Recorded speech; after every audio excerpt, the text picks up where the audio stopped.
What's going on, everybody? Alongside TJ Calkins, Jay Sanin here with ATS, getting you ready for Week 11 of the NFL season. And TJ, right now we are going to focus on an NFC matchup between the Washington football team and the Carolina Panthers. The Panthers, 3-point favorites heading into this one.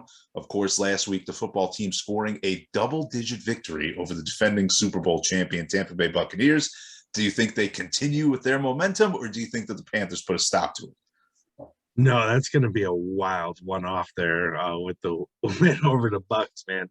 Especially in a game where their lone bright spot on defense, Chase Young, is lost for the season. That was a defense that was already struggling, very exploitable on the back end, and now the pass rush is going to be absolutely non-existent. So on the Panthers side, of course, Cam Newton is back to starting. He accounted for 2 touchdowns in a very part-time role last week. So we're going to see at least some confidence, some ball movement. He's going to have no pass rush to deal with. So he probably has something of an easy day. Of course, McCaffrey being present is just unspeakable help. You just can't understate how important he is. He truly is the biggest difference-making back in the league, with apologies to Derrick Henry. So if we look at the other side of the ball, we look at the Panthers defense. They're quietly very good, especially against the pass. They first in the league in passing yards per game allowed. When they have been beaten, they've been beaten by running backs. And Washington is a team that has tried so hard to get Antonio Gibson going as a runner. They don't have the line to do it. He's averaging just 3.7 yards per carry. And if we see them try to go to this run-heavy approach early and fall behind, they're just playing right into the hands of the Panthers, where they're going to have a pass-heavy approach. The Panthers are going to know it's coming, and they're going to be able to stop it. So I think on both sides of the ball, this matchup just worked out terribly for Washington, and the 3.5 line is another gift. What do you think, Jay? I'm going to have to agree here, TJ, and I hope that it goes as well as our agreement on the Dallas Cowboys last week against the Atlanta Falcons.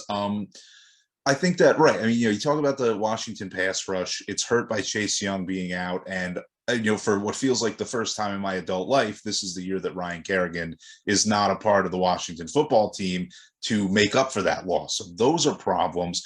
And I think an even bigger problem for the Washington football team defense is the fact that Sam Darnold is not the starting quarterback of the Carolina Panthers anymore. By default, whether it's Cam Newton, PJ Walker, whether it's you or me, I think that it's an upgrade over Sam Darnold at this point in time. And I think that that's going to hurt the football team's defense more than anything.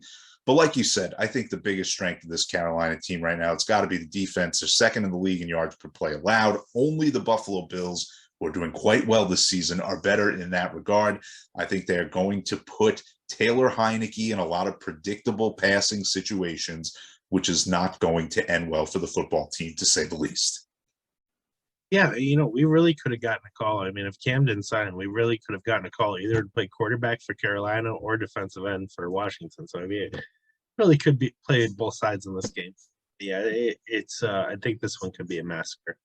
2-7 against the spread, the Washington football team this season. Of course, one of those two happened to be last week when they beat the Tampa Bay Buccaneers by double figures. But, you talk about that game, TJ, and that final drive for Washington to kind of salt the game away, it took approximately one eternity off the clock. That's just not something you're going to have the luxury of against a defense like Carolina's. Yeah, and let's not forget, Vita Vea got hurt last week. I mean, the Bucs' big run stuffer. So that was a huge occurrence for Washington. So I don't see a repeat. And especially playing from behind, the game plays out totally differently for him.